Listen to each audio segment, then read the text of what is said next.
त्रेता युग में तो अहिल्याबाई अपने पति के श्राप के कारण पत्थर की शिला बनी है। ये भगवान कृष्ण का कटोरा है, ये दाऊ भैया का कटोरा है। ये वो पात्र हैं जिन पात्रों की रचना कन्हैया ने द्वापर युग में की है अपना भोजन करने के लिए।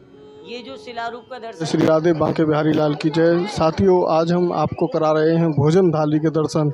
ये भोजन थाली बहुत ही अद्भुत दर्शन है और यहाँ की आप ये देख रहे हैं, ये जो 84 कोस की परिक्रमा है वो यहाँ पर भोजन थाली पर पहुँच चुकी है और यहाँ पर काफ़ी श्रद्धालु जन इसी भोजन थाली पर आके कुछ देर विश्राम करेंगे, भोजन करेंगे और दूध कटोरा के। और यहाँ की जो बहुत ही विशेष महत्व है वो है कृष्णावती की थाली, तो उसके भी हम आपको दर्शन कराएंगे। कृष्णावती शिला के भी दर्शन हैं। तो अब हम आ चुके हैं भोजन स्थली, इसको भोजन थाली के नाम से भी जानते हैं, जहाँ पर श्री कृष्ण जी के कटोरा, बलराम जी के कटोरा और बहुत ही अद्भुत यहाँ पर ऐसा दृश्य है जिसे देखकर आप प्रसन्न हो जाएंगे। ये श्री कृष्ण जी की उस समय की बात है जब श्री कृष्ण जी यहाँ पर काम्य वन में अपनी लीलाएं करने आए और उन्हें खाने के लिए बर्तनों की ज़रूरत पड़ी। तो ये जो बर्तन हैं ये स्वयंभू हैं। तो कराते हैं आपको यहाँ के दर्शन और अवगत कराते हैं यहाँ के जो मुख्य सेवायत जी हैं। ये देखें आप, ये हैं कटोरे और ये एक कटोरा है, इसके बारे में अवगत कराते हैं। और ये जो दर्शन हैं, क्या के दर्शन है? ये जो आप सामने दर्शन कर रहे हैं ये कृष्ण और बलराम जी के कर रहे हैं। तो कराते हैं यहाँ के सेवायत जी से आपको अवगत। कृष्ण बलदेव की जय। भक्तजनों, शिला दो बही हैं। त्रेता युग में तो अहिल्याबाई अपने पति के श्राप के कारण पत्थर की शिला बनी है, जिसका उद्धार प्रभु राम ने किया है। द्वापर युग में राम के ही वंश में अयोध्यापुरी के राजा कुबलास हुए हैं। उनके कोई संतान नहीं थी, अधेड़ उम्र हो गई, तब उनके एक लड़की पैदा हुई, उसका नाम उन्होंने कृष्णावती रखा। कृष्णावती जब जवान हुई तो सोमवंश के सूरसेन नाम के राजा से उनकी शादी कर दी और उनको अयोध्या में घर जमाई रख लिया। कुछ दिनों बाद भद्रावती के सुकेतु नाम के राजा ने हमला किया, जिसमें कृष्णावती के पति भी मारे गए और पिता भी मारे गए हैं। अब कृष्णावती शादी के कुछ दिन बाद ही विधवा हो गई है। उनको दो राज्य मिल रहे, पिता को भी राज्य मिल रहे हो और पति को भी राज्य मिल रहे हो। उन्होंने दोनों राज्यों को त्याग कर दीनो है और विष्णु भक्ति में लग गई है। सरयू नदी में स्नान कर रही, तुलसी जी को सींचन कर रही और विष्णु भगवान की पूजा करती। इस प्रकार 85 वर्ष की उम्र हो गई है। 85 वर्ष की उम्र में बुखार शरीर में आ रहो, लेकिन अपनो नित्य कर्म पूजा पाठ नहीं छोड़ो है। बुखार की हालत में जैसे सरयू नदी में स्नान करने लगी है तो भगवान विष्णु ने दर्शन दीने हैं, अरे कृष्णावती, तेरी या नित्य कर्म पूजा पाठ से मैं बड़ो प्रसन्न हूँ, तू मुझसे वरदान मांग। कृष्णावती कह रही है, प्रभु मेरे 50 साल की उम्र हो गई, वैसे तो मैं राजा की लड़की, राजा को ब्याही गई, धन दान की मेरे पास कोई कमी नहीं, परंतु प्रभु मुझे बचपन से न भाई का प्यार मिला, न बहन का प्यार मिला। जवानी में मैं विधवा हो गई, न पति का प्यार मिला, न पुत्र पुत्री का प्यार मिला। प्रभु 85 साल में मेरी यही अभिलाषा है कि मैं एक पत्थर की शिला बनूं, जिसके ऊपर बैठकर आप भोजन करें। आपकी जो झूठन बचेगी उसी से मेरा जीवन का उद्धार हो जाएगा। विष्णु भगवान बोले, कृष्णावती ऐसा ही होगा, जब मैं मथुरा में जन्म लेंगो तब उच्चारण लीला कराओ। तू मथुरा के पश्चिम देश में काम्बन नगरी है, मैं इंद्रसेन पर्वत है, उसकी तलहटी में तू पत्थर की शिला होगी और मैं जब गौचारण लीला करता आऊँगा तब तू पे बैठ के मैं भोजन करूँगा। तब द्वापर में श्री कृष्ण को जन्म हो गए है तो कंस मामा तरह तरह के कृष्ण को मरवावे के उपाय करने लगे हैं। दुखी होके यशोदा मैया कृष्ण बलराम को लेके अपने पिता के यहाँ या कामवन में आ गई है। यशोदा मैया कामवन की लड़की थी, या कारण कृष्ण बलराम को लेके अपने पिता के यहाँ कामवन आ गई है। यहाँ आकर उन्होंने गऊ चराई हैं। गऊ चराते चराते आप इंद्रसेन पर्वत पे आ गए हैं।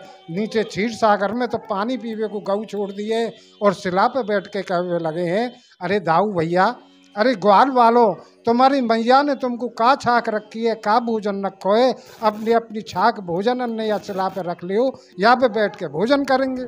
तो सब सखान ने जो उनकी माँ ने छाक दी वो शिला पे रख दी नहीं है। उनमें एक मधुमंगल बड़ो गरीब हो, बाकी माँ ने कोई भोजन ना रखो, वो पड़ोस से 3 दिन की बासी खट्टी छाछ लेके आयो। अब कृष्ण बार बार कह रहे हैं, अरे मधुमंगल, तेरी मैया ने तुमको का छाक रखी है, भाई रख। सब सखा ने रख दियो। अब सब सखा बढ़िया बढ़िया भोजन लाए, लेकिन बाप 3 दिन की बासी खट्टी छाछ अब सबके सामने, वह खट्टी छाछ जो है कृष्ण के सामने नहीं रखे, और नीचे से ऊपर आकर वह छाछ पीने लगो है। कृष्ण ने आवाज़ दी, जब मधुमंगल नहीं बोलो है तो स्वयं कृष्ण नीचे से ऊपर आए, और मधुमंगल के जो मुंह में छाछ भरी हुई आते ही गुलचा मारा है। गुलचा मारा है तो मधुमंगल की जो झूठी छाछ है वो कृष्ण के मुख पर गिरी, उसको आप चाट रहे हैं। इधर ब्रह्मा जी देख रहे हैं, देखो सही कैसे प्रभु है, कैसे कृष्ण हुए। जब उन्होंने इस सीन को देखा तो इसी स्थान पर ब्रह्मा जी को भ्रम हो गया कि ये प्रभु नहीं हो सकते, ये कृष्ण नहीं हो सकते, ये तो सब ग्वारिया गमारन की झूठन कारो है। तो कृष्ण की परीक्षा लेने के लिए ब्रह्मा जी उनकी गाय बछड़ों को आप ब्रह्मलोक को जो है ले गए हैं, और फिर आके कहने लगे हैं, अरे कन्हैया, तेरी गाय बछड़े नहीं दिख रहे हैं, कहाँ है? कृष्ण ने गऊओं के नाम रख रखे, उनको आवाज़ दी।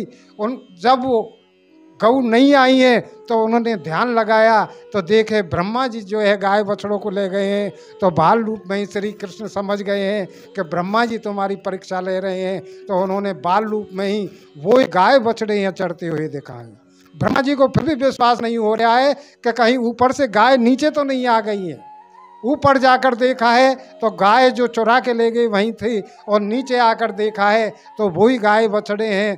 तब उनको विश्वास हुआ कि यही कृष्ण हैं, यही प्रभु हैं, यही अवतार हैं। इसी स्थान पर उन्होंने ब्रह्मा जी ने क्षमा मांगी कि प्रभु सब ग्वारिया गमारन की आप झूठन कारे, या कारण मैंने ये कृत्य किया है, क्षमा करें। उसके बाद दोनों भैया ने बैठ के सखान के संग शिला पे बैठ के अपनी छाक लीला करी है। अपने हाथ से श्री कृष्ण अपने सखान को खवा रहे हैं, सखा अपने हाथ से कृष्ण बलराम को खवा रहे हैं। यह प्रकार भोजन करने के बाद प्रभु ने जो है उस पर झूठन छोड़ी।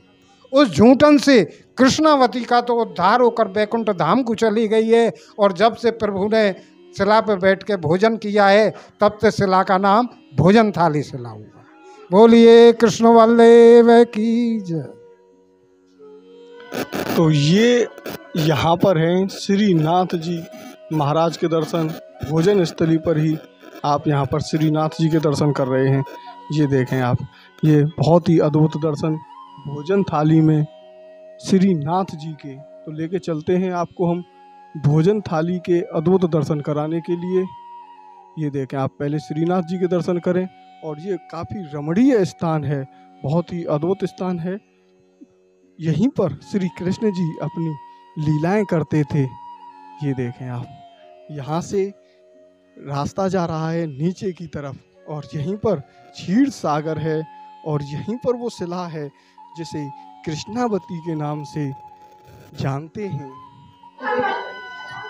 ये जो आप देख रहे हैं ये है क्षीर सागर, और हम आ चुके हैं अब भोजन थाली स्थल पर। ये यहीं पर भोजन है, और ये इंद्रसेन पर्वत है।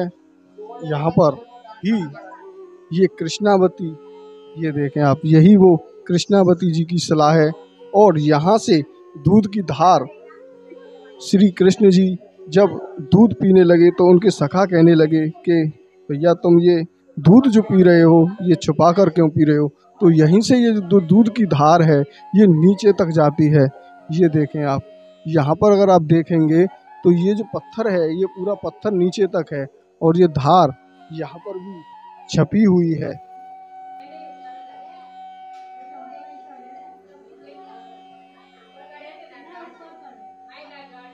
की थाली है, ये दाऊ भैया की थाली है।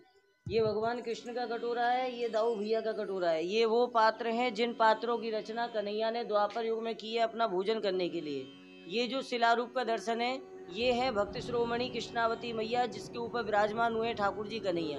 बोलो भक्तवत्सल भगवान की, भक्त शिरोमणि कृष्णावती मैया की।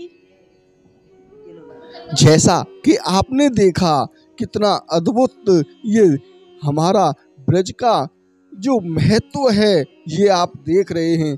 और संपूर्ण ब्रज दर्शन चैनल आपको ब्रज के कण कण से मिला रहा है। तो आप लोग भी ज़्यादा से ज़्यादा दर्शन कर रहे हैं। ये देखें आप, ये भोजन बिहारी जी के दर्शन हैं।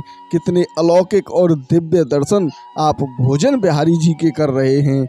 ऐसा प्रतीत होता है मानो हम इस ब्रज क्षेत्र में रहकर श्री कृष्ण जी की उन लीलाओं को देख रहे हैं जो उस समय द्वापर काल में हुई थी। कैसे कैसे भोजनों की व्यवस्था यहाँ पर होती थी, किस तरीके से श्री कृष्ण जी के मित्र गण यहाँ पर आनंद लेते थे। तो आप ज़्यादा से ज़्यादा लोगों के पास शेयर करें, जिससे वे लोग भी ऐसे अद्भुत दर्शनों के लाभ लेके आनंद ले सकें। ये कृष्णेश्वर महादेव हैं। कृष्णेश्वर महादेव, कितने अलौकिक कृष्णेश्वर महादेव के दर्शन आप यहाँ पर कर रहे हैं। जय हो।